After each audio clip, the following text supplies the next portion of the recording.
Hey guys, welcome to my channel. If you are new here, hi, my name is Suzanne. I'm an elementary music teacher from the state of New Jersey, and this channel is called The Magic of Music. This channel is all about tips, tricks, and ideas for music teachers, and I have a really special video planned today.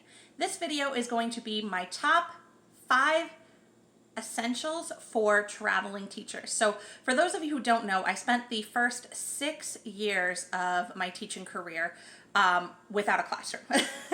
And just recently got one, but I haven't gotten to use it yet because we have been teaching virtually. But I do like to think I picked up some tips along the way, and my situations did vary. I had some situations where I was teaching off of a cart. I had situations where I was not given a cart and I was traveling room to room, and I also had situations where I was teaching out of the hallway. So I'm hoping that you will find these essentials helpful to whatever situation you might be in your school. And before I get started with the video, I just wanted to quickly mention that I just made this awesome resource that is completely free, and it's going to be really helpful to you if you are in a virtual or hybrid teaching situation now. It is a virtual music museum. It works great as a brain break activity or something you can leave for a sub.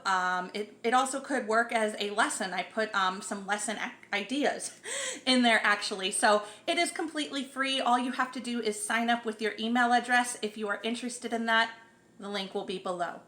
All right, without further ado, let's get to the video.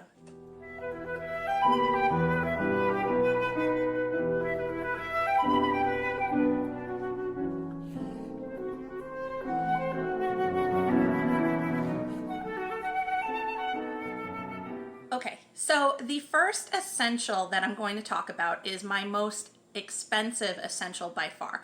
And I don't want you to click off of this video or think that you need to drop all this money because you need it right away. I did not get this item until I was 4 years in.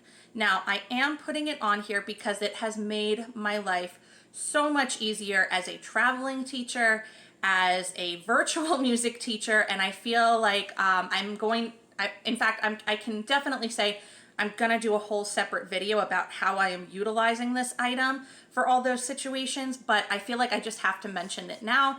So that item is my iPad. Yeah, this was really expensive. I actually, I made payments on it. But there's no regrets because I use this on a daily basis. It is my own personal iPad, and I would absolutely lose it if it went missing. So what do I do with this thing? I use it for everything. This is my lesson plans. This is my class rosters. It is my performance tracks. It is my scores. Literally everything is in here. My grade book's in here. So I really use this in every single type of way. My Google Classrooms are on here. So I want to show you right now what I used to carry around before I got this. So hang on one second. So I definitely just dropped my camera while I was getting this stuff, but I wanted to kind of showcase. This is kind of what it looked like before I got the iPad. So this was a standard stack that came in my teaching pile. Oh, I got the iPad here. Okay, this was the standard stack, and it varied, of course, day by day. But like this has some weight to it. So I used to carry around a lot of CDs. In fact, I had this big, giant book of CDs, and one of the first comments that I got on an observation was that it was taking me such a long time to switch between CDs. So, you know, that year I wisened up and I got an iPod, and that helped me tremendously. I did that for 3 years before I got the iPad year 4. Of course, I carried around my storybooks. I carried around my scores. And of course, this monster, and I used this monster for a long time. I'm gonna cover the brand name here because I don't want to like shame the brand because I liked them. But this big giant teacher planner. This was my grade book, my lesson plans, my rosters, everything. This was so heavy, and I was dropping $60 every year to get a new one of these, and I thought that this was the way. But I've got to say that even though the iPad was a super huge expense that I would not normally spend on myself, it has taken away that big bulk of items. I can store my performance tracks on there. I've been able to import my scores into the iPad. I have all my student rosters. I have my grade book. Everything is password protected, so it's all secure.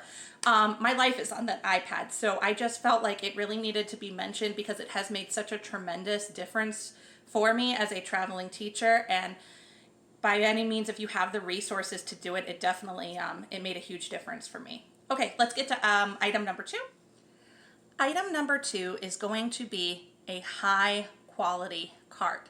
Now, it really depends on the school you're in because I was in a school that would not provide me a cart, and if they won't provide it for you and you don't have the resources to get it for yourself, I got by on a year without one. I carried my things around, and we'll get to that. But if your school will provide you one, you should definitely take it. And if they give you a choice, you should definitely do your research. Prices can be, a couple $100s. I've seen them go upwards of $1,000. It just kind of depends on the budget your district gives you. I've also had schools that have said, hey, we have this lying around, and then I just get given whatever they have in storage. And it just depends on your situation. I will say, I'm gonna actually post some pictures of cards. Maybe I'll put them like to the side here. But I will say that all the carts that I did have, I put work into. So I'm not really handy, but I would find somebody who was handy, whether it was a friend or I had a custodian that was wonderful my first year of teaching, and that custodian helped me tremendously. So make friends with your custodians. And we would mount things to it. We mounted keyboards to it. We would mount speakers to it, and just set it up so that it would work for me. And yeah, like there was definitely some doctoring that went into that. So if you're interested on a video of ways I've doctored carts, let me know in the comments. I'd be happy to do that as a video at some point. The next item's going to make me, I don't know how it's going to make me look, but I have to throw this in there because it's definitely an essential, and that is your teacher bag. Especially if you're traveling, you want to get something that is sturdy. I don't know if you noticed from me holding it up, but the handles are just ripped to shreds. This is like clinging on for dear life, but it is still together. I mean, the zipper is broken, like everything is just, when I was traveling, I was getting a new teaching bag every year. That was the kind of wear and tear I was putting on my teacher bags. And I feel like when I switched to the iPad, it helped a little bit. I think I was getting multiple years out of one of the bags, but again, you want it to be sturdy. I'm a big fan of the Vera Bradley bags, and if you look around and you don't feel like you need one that is the latest one, you can easily find like a high quality past season one, and that'll work just fine. I happen to like it because it has these pockets on the side, which I like putting like my water bottle in, and I would always put batteries in here because I would be in the stage and our microphones were battery operated and they were constantly dying, so I would have batteries in here. There's like a big pouch where you can just put so much stuff in here. My Chromebook went in here, so yeah, I was a big fan of these Vera Bradley bags. I've also heard really good things about the 31 bags, having lots of pockets. I've never tried them myself, and I'm sure if you looked around, you could find something that works for you. You don't have to spend a whole bunch of money, but you want to find something sturdy that will get you through the day. One thing I want to mention, because I was a big fan of the shoulder bags, but the weight does add up, like I was saying. I had a colleague who had been travel teaching for a really long time, like way longer than I had. And she also was in the situation where she was not given a cart for her position. So she just had like a sturdy leather backpack, and she would just carry that backpack around. And I think, you know, there's something to be said about that. If you're cool with like carrying a backpack like the kids and you don't have a cart or anything, I think that's fine. You know, just make sure it's sturdy, make sure that, you know, you're not giving yourself back problems and you're well supported. And I think that'll work just fine for you. The next item is a Bluetooth speaker. And by the way, this was not the Bluetooth speaker I started out with. As I got a little bit more advanced with my cart skills, I got a sound bar and we mounted the sound bars to it, which made such a huge difference. But in the beginning, I just had a cheap little plastic speaker, and I wish I had this, but I did lose it. But I had this cheap little plastic speaker that it was just a little on button that I pressed, and I would charge it every night before work. And that was it. And it went loud enough that you could hear it through the classroom. And it was so funny because every time I would turn it on, I'm sure my past students remember this, but every time I would turn it on, it would talk, and the students would think it was Alexa, and they would try to talk to it, and it wouldn't answer them back. But in any case, and I had colleagues that would laugh at me because they would laugh and say, "You have a literal speaker in your bag," because I would carry it in my shoulder bag, and they would like make fun of me, being like, she literally carries a speaker in her bag. So yeah, I mean, no shame. It was helpful, and especially because technology will fail us, especially when we're traveling room to room. You find out this teacher's smartboard's not working this day, and I have my own speaker. I have a backup if the smartboard's not working. So I highly recommend getting yourself a Bluetooth speaker. If you do have a cart and you have somebody who's able to mount things for you, then look into getting a sound bar if your budget allows for it. It is so quick to just press an on button and connect your iPod or your iPad or whatever it is that you're using for your audio.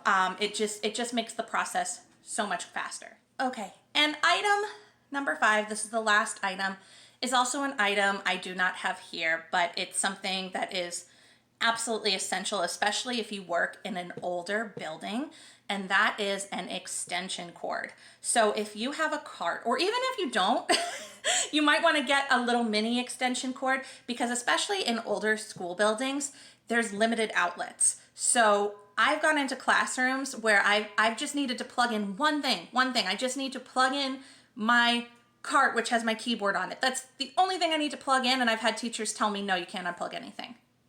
So, you know, having the extension cord, I've run my extension cord into the hallway before and powered my class from the hallway.